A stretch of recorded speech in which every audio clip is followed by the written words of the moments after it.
Vimos Guatemala, que era como muy específico a unos sectores. Vimos lo de CEPAL, muy específico a unos sectores. Y lo que hemos estado discutiendo a partir de los otros países son como grandes políticas marco. Entonces lo que está ahorita es un poco tratar de que tengamos esa discusión de las políticas marco para el caso de Guatemala. Ya terminamos de dar besitos ahí en la primera fila. Ya.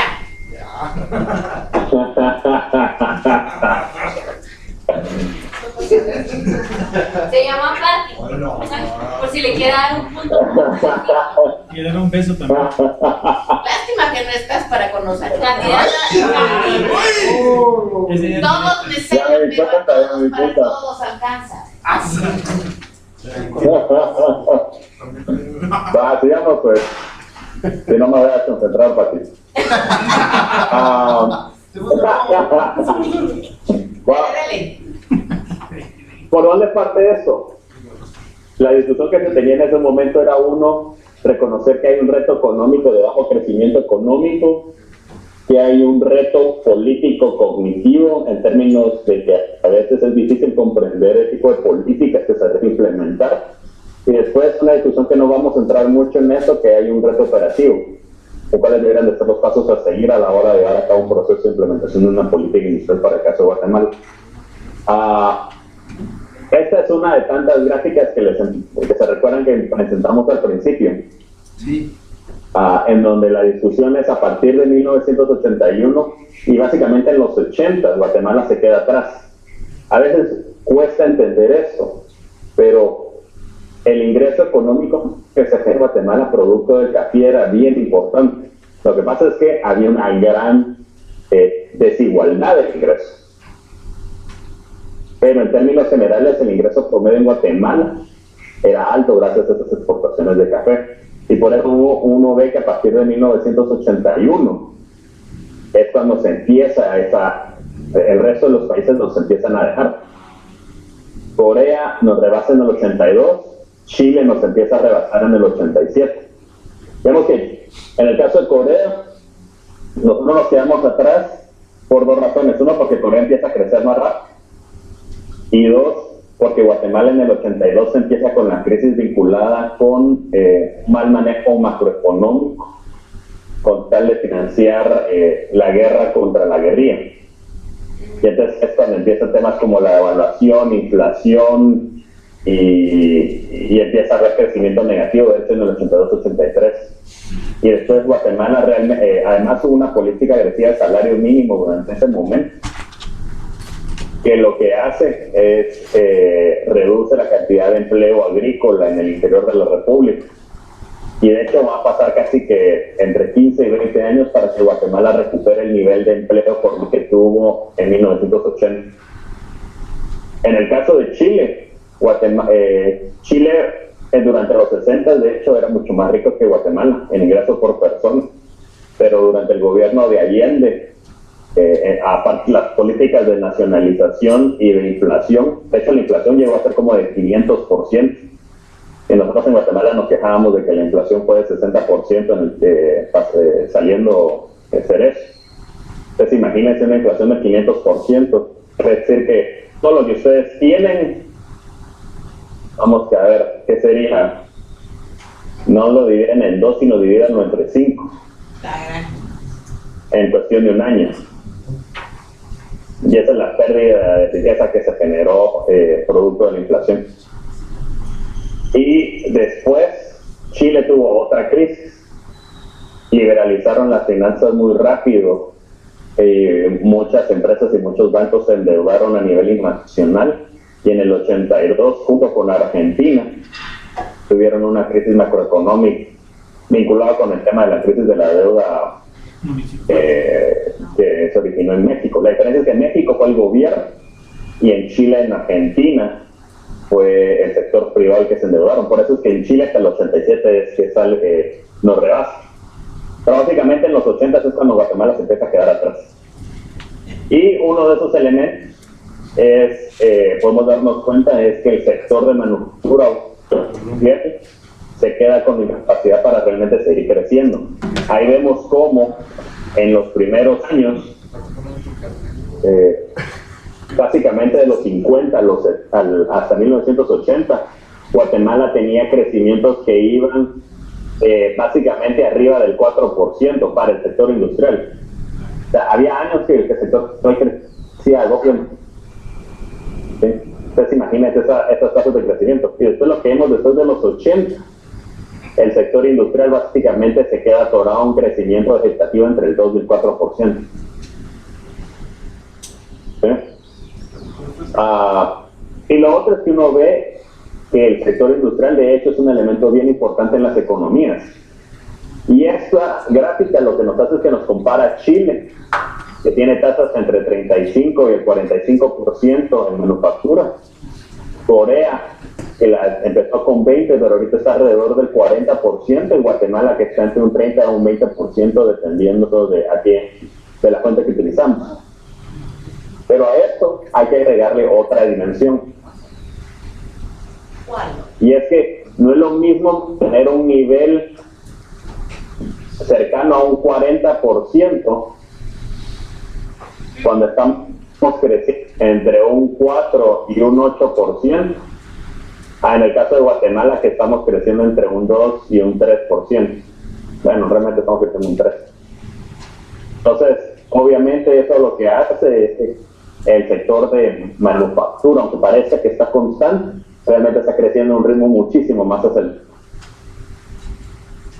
Y el otro tema que vale la pena señalar es que cuando uno trata de ver cómo se ha comportado el sector en Guatemala, no ha habido realmente una discusión seria respecto a lo que ocurrió alrededor de la primera década de este siglo. Y es que 2001 es cuando llegamos a la cantidad máxima de empleo en términos de la proporción de empleados formales que son del sector industrial. Después no hubo un análisis posterior para darnos a entender que realmente esta proporción empezó a caer. Eso quiere decir que hoy por hoy el sector industrial genera menos empleos formales de lo que estuvo generando en los años anteriores. Miren ese crecimiento que se genera a finales de los 80 y los 90. Esto que está aquí básicamente tiene un origen, y esa es la iniciativa de la Cuenca del Caribe. Claro, también hay reformas macroeconómicas, etcétera, pero el gran crecimiento de ahí es la capacidad de poder exportar a Estados Unidos productos de manufactura con bajos impuestos. Y lo que empieza a suceder alrededor de este lugar es una combinación de distintas políticas. Hay una apreciación del tipo de cambio, que básicamente lo que hace es que sea menos rentable exportar. Dos, empiezan a hacer políticas de incrementos de salario mínimo. Tres, empiezan procesos de encarecimiento de la energía eléctrica, que hace mucho más difícil los procesos industriales. Cuatro, yo les diría que este es un proceso transversal a partir de básicamente el 96-97 y que va a acumularse. ¿Quién de aquí ha oído del ICAITI? ¿Qué es el ICAITI, Pati? El Instituto de Ciencias e Investigaciones. De tecnología, sí. No. Bien. ¿Y qué hacía? Sí. Pero no era agrícola. No, eso es para industria. No, no es agrícola, ese es el ICTA, Ajá. el de transformación agraria. ¿Pero qué es el ICAITI? El ICAITI hacía todas las investigaciones con químicos para industrias y tenía una alianza a nivel de Centroamérica. Ajá. ¿Y qué pasó? El Instituto Centroamericano de Investigación y Tecnología Industrial, efectivamente. Doña Hermaluz fue la última que Sí, estaba ahí. Esa es una de las grandes instituciones que realmente perdimos Como en el 80. cuando muchos de los países en los 90 empiezan en un proceso donde quieren empezar a reducir los gastos. En el 95. Y dicen, bueno, ¿para qué necesitamos un centro de investigación público cuando el mercado, si es rentable, lo va a proveer? Lo cual iba en contra de la experiencia internacional en el tema. De hecho, uno de los países que más financia investigación y desarrollo de sus productos con apoyo del gobierno es Estados Unidos. ¿Ya? Entonces perdimos esa institución y eso obviamente reduce la capacidad del sector privado y del sector de poder ir adaptando nuevos productos y nuevos mecanismos de succión. Y hay otro elemento que se suma y que es el que acelera. Vamos a ver si puedo utilizar el undo. Hay un punto importante y es que se acelera el proceso de caída de creación de empleo. ¿Alguien sabe qué ocurre en el 2005? Bueno, ¿qué ocurre en el 2001 y qué ocurre después en el 2005? Les voy a dar una clave. Tiene que ver con política comercial a nivel mundial. Los tratados de libre comercio. No. Está cerca, pero no. 2005. 2001 y 2005. 2001, 2005. ¿Terrorismo o no? Por tío. No, o sea, coincide, pero no. La reforma tributaria. Hubo reforma en el 90.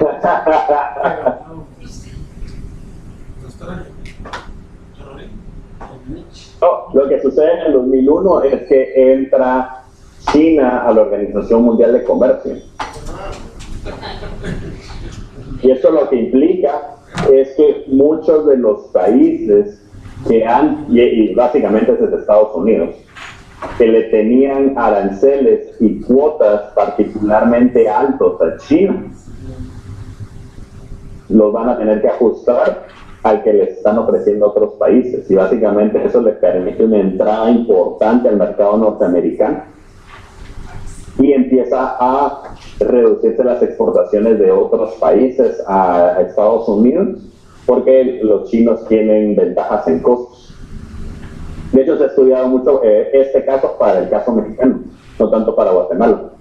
Y lo que sucede en el 2005 afecta todavía mucho más de manera directa a México y a Guatemala. Y tiene que ver también con China. Y es el fin del acuerdo multifibras. ¿Alguien ha oído de eso? No. ¿No? Que el acuerdo multifibras básicamente era un acuerdo a nivel de los países desarrollados en donde se establecían cuotas para importar productos textiles y de vestuario. ¿Por qué era importante eso? Porque Guatemala se deseaba cuando estuvo dentro de la iniciativa de la Cuenca del Caribe, que fue un beneficio que le otorgó los Estados Unidos. Y básicamente la idea era Guatemala, el resto de Centroamérica y del Caribe pueden exportar pueden exportar a Estados Unidos hasta una cuota máxima con tales impuestos. Y eso era muy beneficioso. Cuando se elimina el acuerdo multifibras, entonces lo que termina sucediendo es que ya no hay gas ni para Guatemala ni para China. Y eso, por ejemplo, en el caso mexicano fue muy obvio porque se estudió más y de la noche a la mañana la producción de brasieres, por ejemplo, deja de generarse en México y se trasladó completamente a China por ventaja de costos. Y en el caso de Guatemala lo que ve uno es que mucha de esta caída en el empleo formal tiene que ver porque el sector de vestuario y textiles en Guatemala no se dio a estar a un nivel de competitividad que hubiera que competir directamente con China. ¿Ya? Siguiente slide. Y ahí va, digamos que esta discusión sobre precios de energía eléctrica y el ICAITI es donde hace muchísimo sentido esto. Y también el tema intercambio. Y el otro tema que uno ve es cuando uno empieza a hablar de... Hemos estado hablando de lo que sucede a nivel de la industria, en el caso de Guatemala, y de la falta de crecimiento económico. Pero cuando uno empieza a hablar entonces de política industrial, y aquí imagínense ustedes, antes de recibir la clase, que hemos estado discutiendo sobre las distintas políticas económicas que se han implementado en otros países, básicamente desde Inglaterra, Alemania, Estados Unidos, hasta Corea, Japón y China.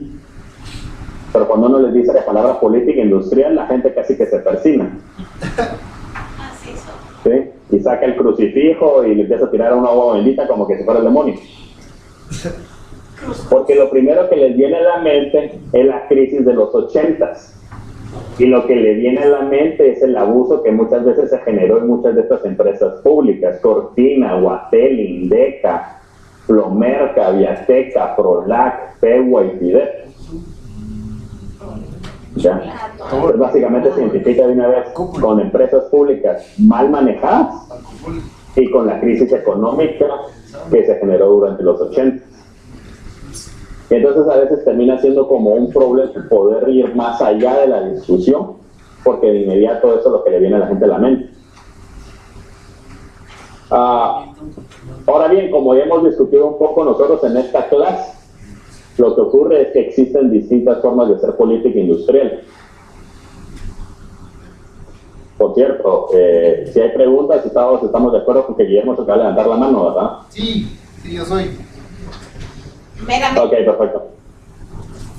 Me mandan Okay. Veamos rápidamente entonces cuáles son algunas de las diferencias, algunos de los elementos. En Guatemala, básicamente se empieza a hablar de sustitución de importaciones en los 60, cuando digamos que ya estudiando el tema, veamos que avanza realmente la propuesta en los 60 con Idígoras Fuentes y con el Mercado Común Centroamericano.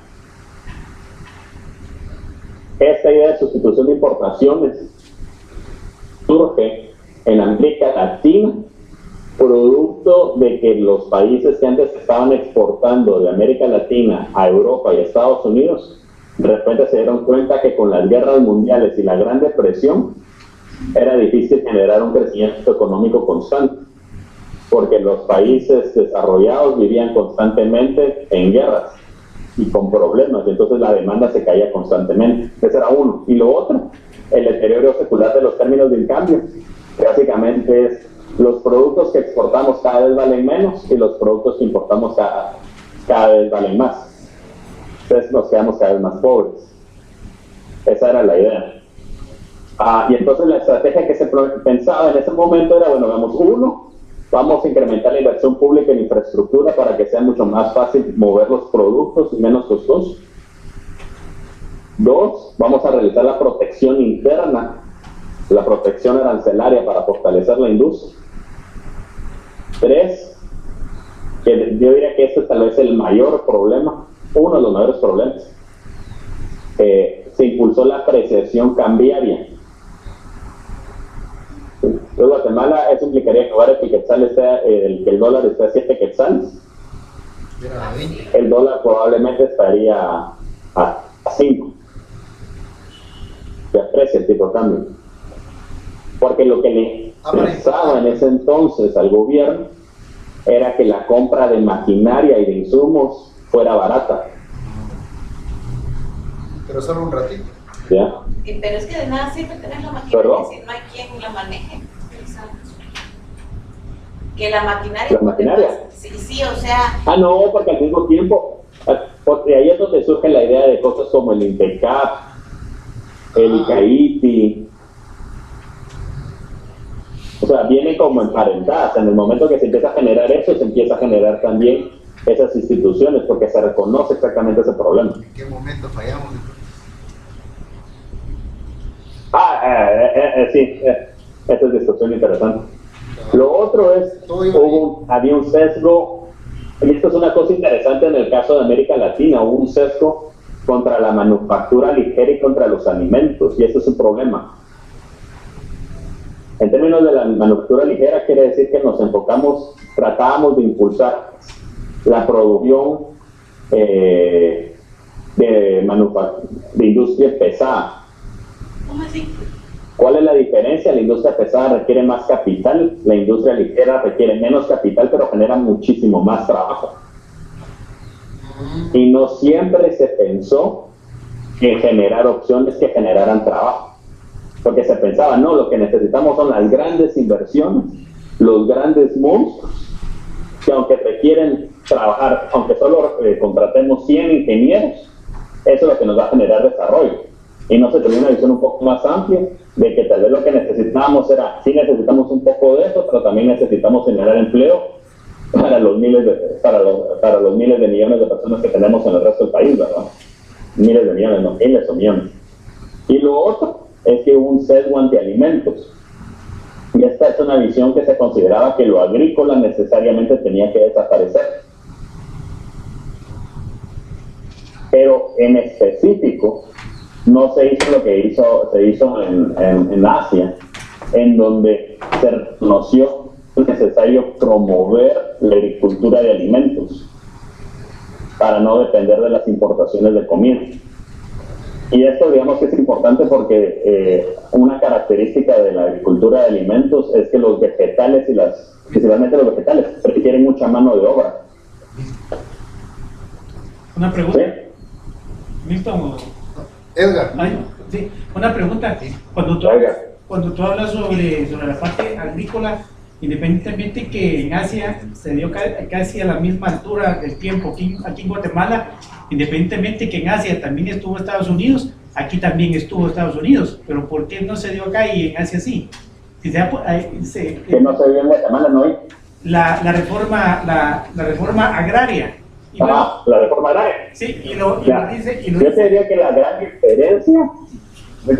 diferencia es que en el caso de Asia no existían los mismos intereses económicos que sí existían en Asia. No existían los mismos intereses económicos que existían en América Latina. El mundo en Asia lo dice en su documento, que aquí había una empresa que era gringa, que no dejó que se generara eso. Ajá.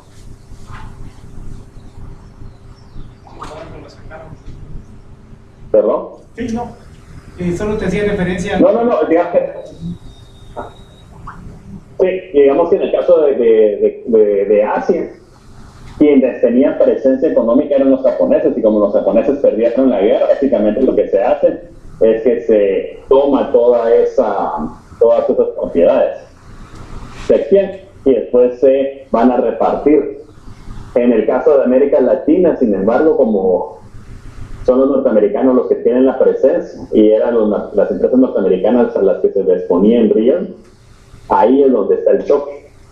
De hecho, un antecedente previo al caso de Guatemala en términos de golpe de Estado vinculado con intereses norteamericanos es el caso de Argentina en los 30, porque se está tratando de promover la nacionalización del petróleo ahí. Los 30, fíjate. Sí, no recuerdo ahorita. Ahí por sus. Yo ni siquiera, no, pero vamos a que hace tanto tiempo ya estaban eso. Ahí por sus. Por lo No, y eso vamos ni más siquiera atrás. había nacido mi mamá. Entonces digamos que no, y eso digamos que sí termina teniendo un impacto importante en distintos niveles, porque la reforma agraria, lo que les permite a los países de Asia el haber tenido una reforma agraria, digamos que yo te digo son dos cosas. Uno, es mucho más fácil que transicione de productos de monocultivos extensionistas, especialmente esto es en el caso de Taiwán, hacia vegetales, que requiere más mano de obra, requiere cuidado, es mucho más difícil de venir y expandir. Pero tal vez el tema más importante es que no existe entonces una élite conservadora, agropecuaria, que no está dispuesta a promover la industrialización del país. Porque mientras se promueve la industria, se reduce el empleo agrícola. Otra pregunta, quizá también porque en Asia se dio una mejor distribución de los ingresos, de acuerdo a esas políticas, a diferencia que lo que acabas de decir, que aquí en Guatemala los ingresos no estaban bien distribuidos, ¿verdad?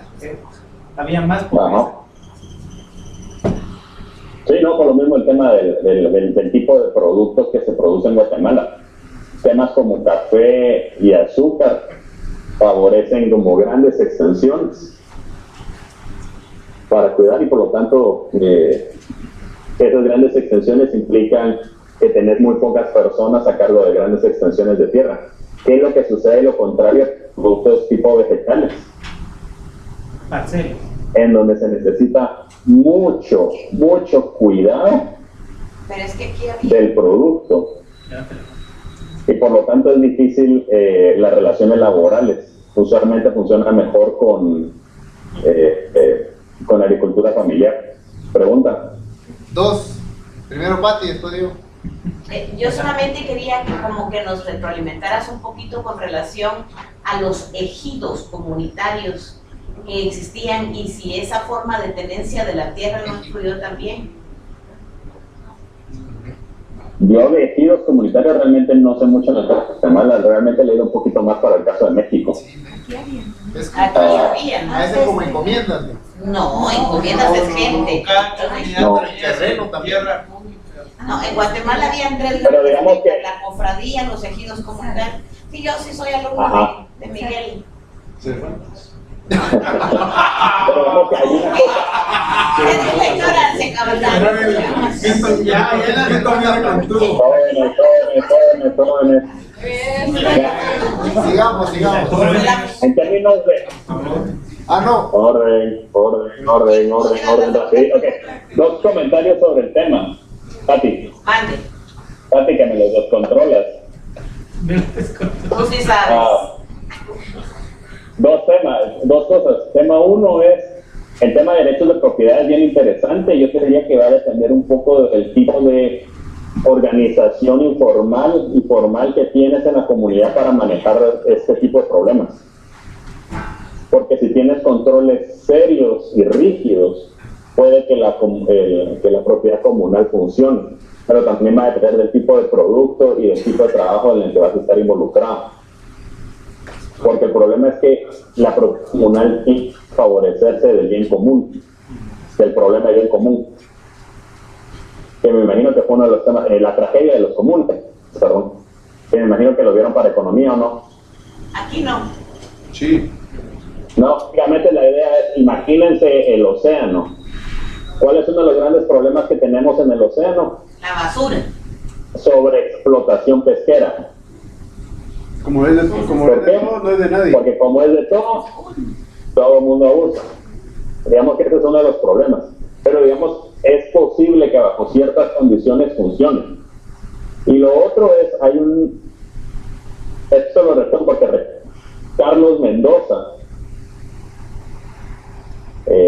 no sé si ha sido profesor de la escuela, pero Carlos Mendoza me prestó en algún momento un libro de un antropólogo japonés, en donde, entre otras cosas, comentaba la transición que se dio de propiedad comunal a propiedad privada en la medida que se empezó a impulsar el cultivo de vegetales en el altiplano.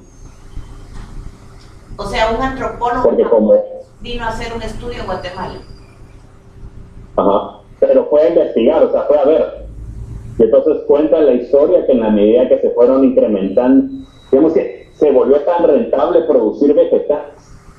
Problema de que es que uno los tiene que cuidar mucho, no es como la milpa. O sea, la milpa uno la siembra y requiere poco cuidado. Temas como el brócoli requiere muchísimo más cuidado porque uno tiene que evitar que le lleguen plagas.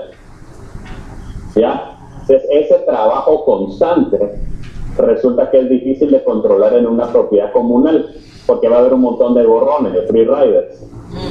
Cabal. Te habla. ¿Ya?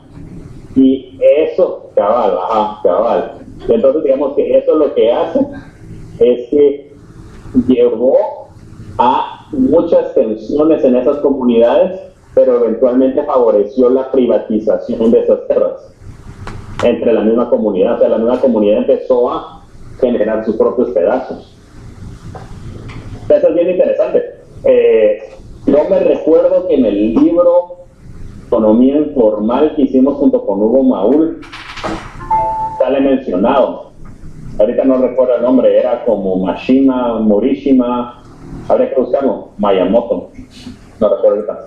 Guillermo. Da igual. Lo otro era que cuando hablabas de los antialimentos y y las reformas agrarias, influye mucho también cómo lo hicieron en Guatemala, por ejemplo. Creo que fue así como muy desigual y además no prosperó ese sistema. Sin embargo, cuando estabas hablando de Taiwán, ahí el gobierno decía y los demás se callan, pues, así es. Y no había quien les dijera lo contrario. Había más orden. En cambio, acá ni se aplicaba todo lo que pensaban y ni le hacían caso a lo que decían. Al final no prosperó. O sea, el tema que quiero... Lo que quiero resaltar yo es el papel del gobierno en ese momento, pues.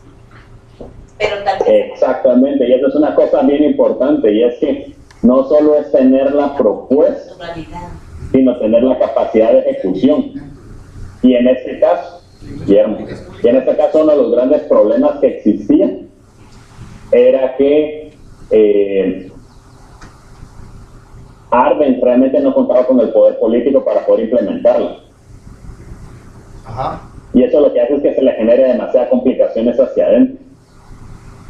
Claro, después viene también la intervención gringa, pero digamos que también había perdido mucho apoyo local, que es una cosa muy diferente a lo que estaba sucediendo en Taiwán. O sea, probablemente si Arbenz no hubiera tocado las de la United Fruit Company, se hubiera quedado simplemente con las fincas de los alemanes para realizar la repartición de las tierras, una historia distinta habría sido. Cierto. Probablemente hubiera sido sostenible y viable. ¿Ya? Y otros, a ver, no, porque igual tenía dentro del gobierno, tenía problemas. Javier Calderón, que creo que está en una clase ahí, sabe un poco más de este tema, pero también el ejército, como estaba hecho, generaba tensiones porque básicamente existían dos cadetes dentro del ejército, Arbenz y Arana, si no estoy mal. Entonces eso así encima generaba una inestabilidad adicional al sistema. Pero no, ahí muy buenos puntos, muy buenas preguntas. ¿Qué vamos rápido en esto entonces? Lo otro es los grandes grupos empresariales no están en la estrategia, en la sustitución de importaciones. Eso quiere decir que creas tu empresa, creas tu producto, y a diferencia de lo que en Corea, estas empresas no se volvían a involucrar en procesos para seguir diversificando la producción. Miremos lo que sucede con cementos en Guatemala. No es lo que pasó con Hyundai, que empezaron a producir autos y después barcos, ¿verdad? O productos electrónicos. Y lo otro que tuvimos era un montón de empresas públicas mal administradas. Lo otro importante a reconocer es que ya desde 1063 Prebisch había dicho que ese modelo estaba teniendo problemas en los países grandes. Él ya lo había visto en Argentina, en México y en Brasil y en Colombia, y decía, el modelo se está agotando. Necesitamos superar esto y necesitamos empezar en las exportaciones como un modelo para poder generar un crecimiento sostenible.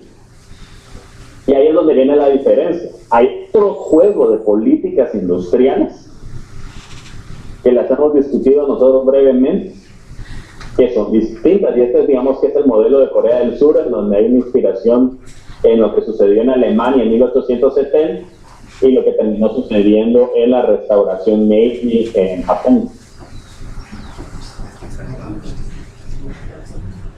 Estamos repartiendo comida.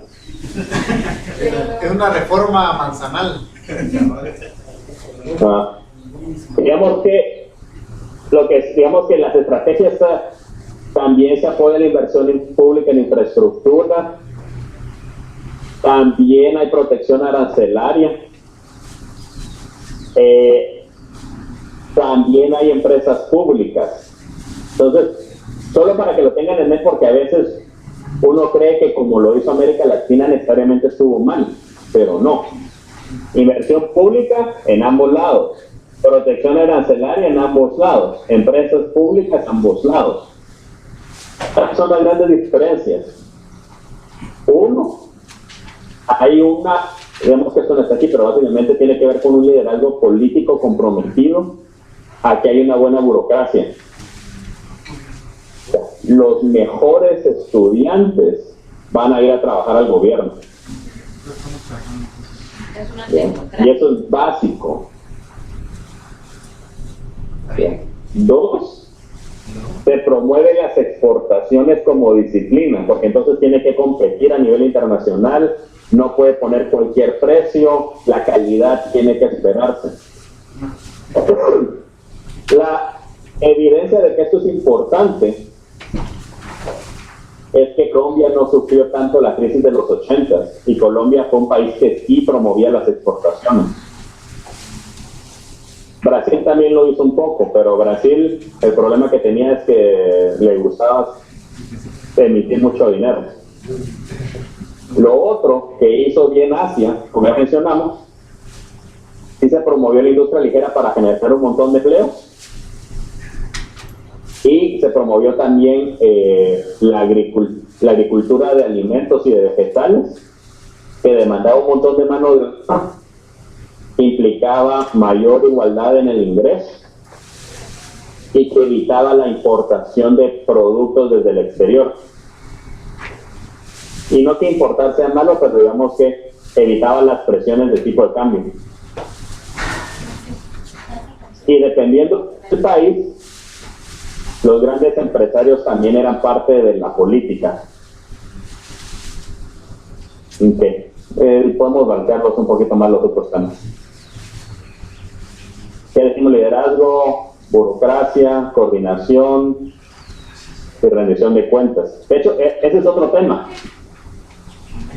Como se pesaba el otorgamiento de los incentivos, era a partir de metas.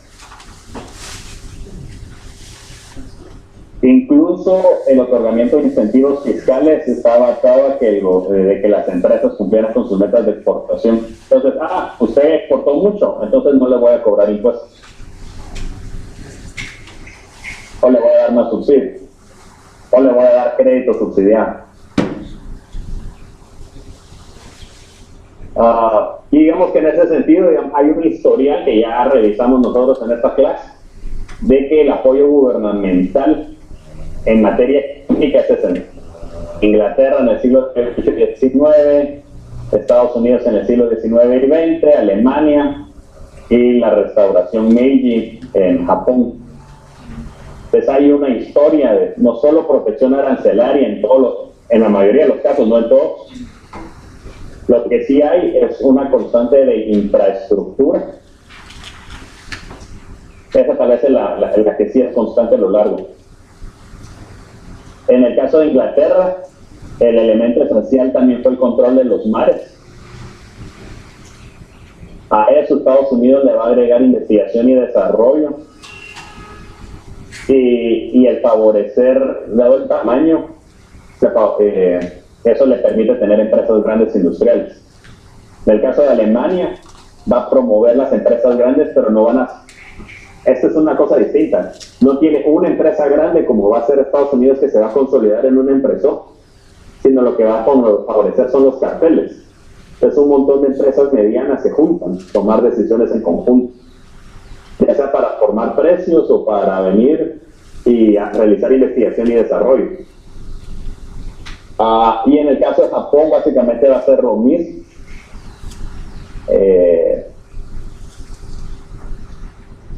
Okay. Entonces, ¿qué vamos hasta ahorita? Uno, vemos que en el caso de Guatemala hay poco crecimiento económico, que el sector industrial no ha estado creciendo a los mismos niveles que sí ha crecido antes y que está muy por debajo de los niveles de otros países desarrollados, ya sea Corea o Chile. Dos, que existe un rol importante del gobierno en el desarrollo de una política industrial para generar crecimiento económico, no solo por los temas de generación de empleo, sino también para la posibilidad de absorber tecnología y hacer otro tipo de estrategias. Y ahorita un poco la discusión que teníamos es, bueno, ¿y entonces cómo operativizamos? ¿Hacia dónde vamos en el caso de Guatemala? Vamos a hablar entonces de problemas y resultados esperados, objetivos y estrategias. Problema 1, nosotros consideramos, en su momento, eso es Marisabel, pero digamos que es de parte de las discusiones que hemos tenido, es la escasa creación de empleo formal, particularmente en el interior de la República. Y en ese sentido, el resultado que quisiéramos es aumentar la creación de empleo formal en el sector de manufactura en áreas geográficas y en sectores económicos expuestos de manera intensiva a la política industrial. Creemos que una meta debiera de ser incrementar el empleo formal en el sector de manufactura de 2.6% de la PEA en el 2000 a un 20% para el año 2024, que básicamente implica pasar de 152,000 trabajadores formales en el sector de manufactura a 3 millones. Estas son como las metas, ¿verdad? El problema 2, no solo tenemos no solo casi no generamos empleo, sino además los bajos impuestos. Y digamos que el resultado que se buscaría es aumentar los ingresos laborales de los trabajadores del sector, y la meta sería triplicar el ingreso del trabajador del sector en dicho periodo, que básicamente eso implicaría pasar de los 43,000 quetzales mensuales que reporta el IX a los 130,000 quetzales mensuales.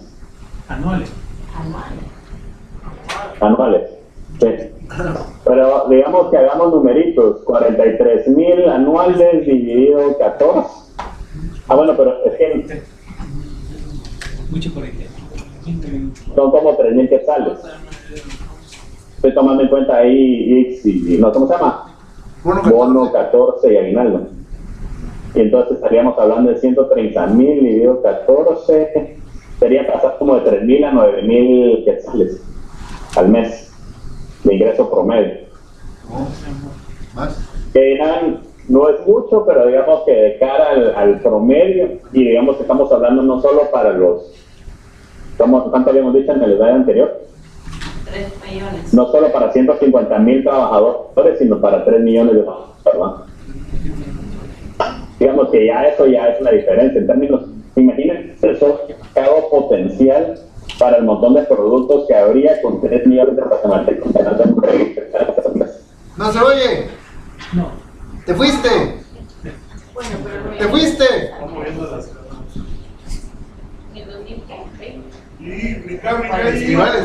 Escribale. Levantemos la mano todos. En señal de negatividad. Te necesito aquí con... Refrescando, porque es un trabajo. Dale un refresco,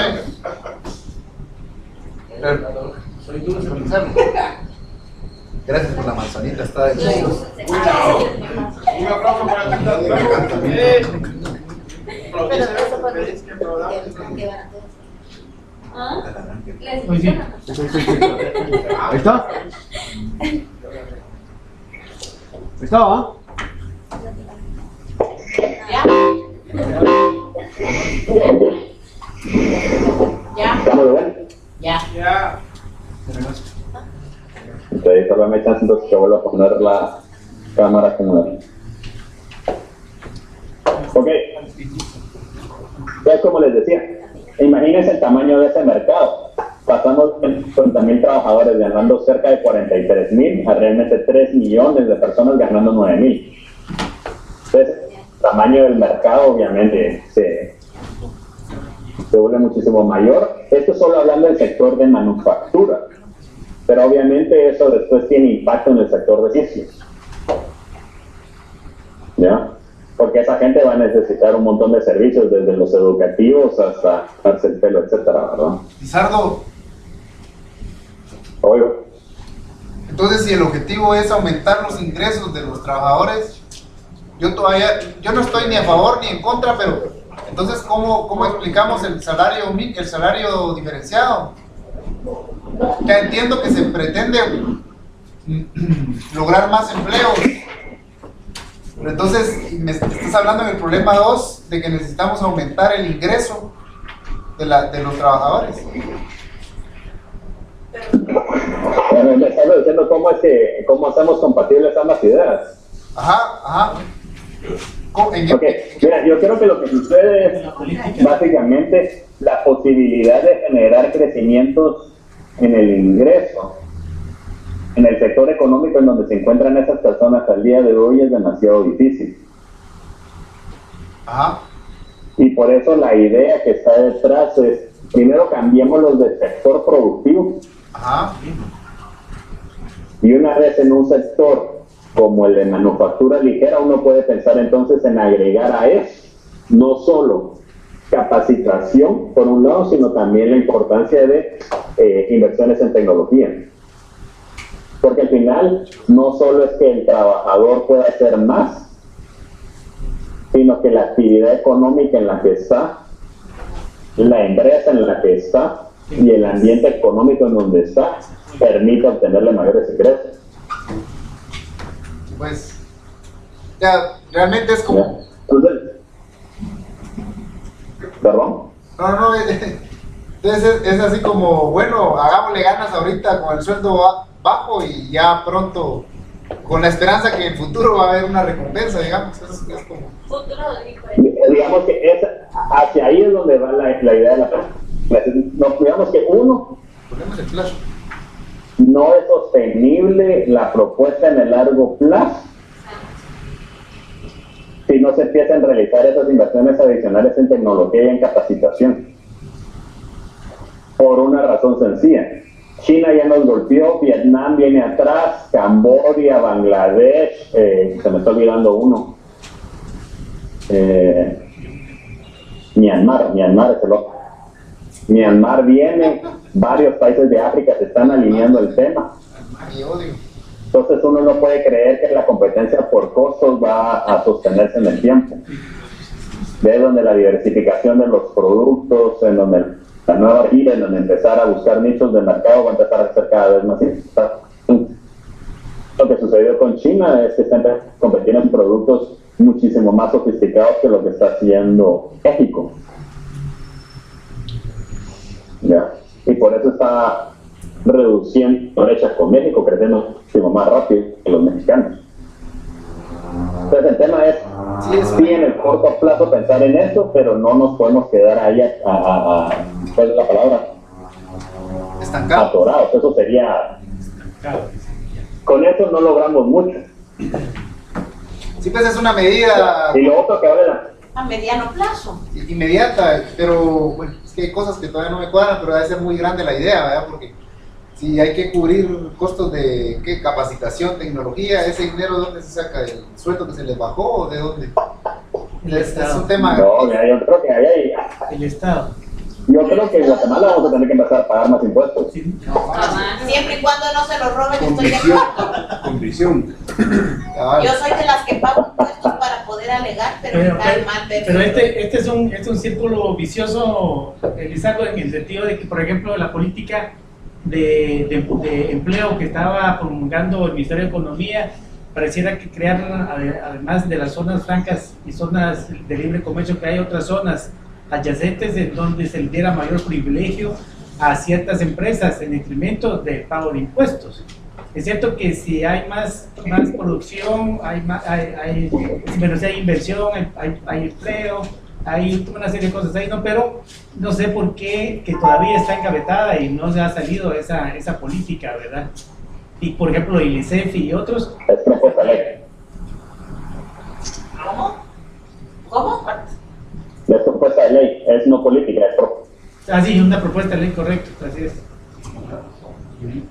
Oye, yo tengo una cosa. Yo creo que es necesario buscar un camino intermedio. Ajá. Creo que ICEFI peca de niño de primera comunión que no quiere manchar su ropita blanca. Y por el otro lado, el Ministerio de Economía, con la presión que tuvo de muchos sectores productivos, más que el Ministerio de Economía, lo que terminó negociándose en las comisiones en el Congreso, más que el Ministerio de Economía, lo que terminó en el Congreso, digamos que se trataron de servir con la cuchara grande. Yo creo que sí es necesario un puesto intermedio. Creo que debiera de buscar, creo que hay que buscar metas. Creo que hay que incrementar las sanciones y creo que también lo que hay que hacer es un poco más mesurados con los beneficios. ¿Ya? ¿De qué forma lo están trabajando? Por ejemplo, en el caso de Colombia, las zonas francas lo que hacen es que tributan la mitad de lo que tributa las empresas normales. No por 60 años, sino O sea, no es que 10 o tributen. 15. Tributan cero, sino que tributan la mitad. ¿Ya? Hay que Digamos que ese es el tipo de cosas en donde uno... porque todo parece tan difícil. No, yo no creo que sea difícil, creo que es entretenido, digamos que si uno está metido en ese tema, Pero es que tú lo estás viendo tiene que verlo un poco con... desde el lado teórico, pero ya aquí, para meterse al tema político y ir a que esas comisiones del Congreso pasen eso, negociar con los empresarios para que que empiecen a ceder en algo, convencer a la gente para que pague más impuestos, está la gran puchiza. No, hombre, yo no lo estoy viendo como el visto teórico, si lo viera como el visto teórico estaría frustrado. Aquí lo que hay que hacer es que hay que encontrar placer a esto, porque si no uno se va a amargar y morir joven. Aquí vamos por pasos. ¿Dónde está el placer? No, pero aquí nosotros Pregunta. nos estresamos de lunes a jueves, los viernes disfrutamos. Pregunta, No, no me estreso más, jueves a las 5 me estreso. Guillermo, Ami tiene una pregunta. Pero mire, digamos, en este ambiente tan caótico y tan frustrante y visto desde el punto... No, hombre, va, ya, tranquilo. Digamos, ¿qué es lo rescatable, Lisandro? Digamos, ¿qué es lo único bueno que se ha hecho? ¿De qué? ¿Qué es lo más o menos bueno que ¿Qué ha hecho el país? Sí, que digamos, Los textiles. más o menos bueno que podemos rescatar ahorita, digamos, sí, la industria. Mande, mi amor. Poco, buen primo.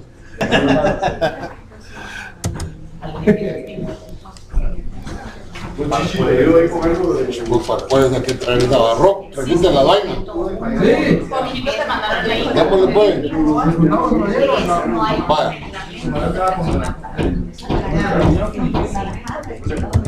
El único es previo al código municipal.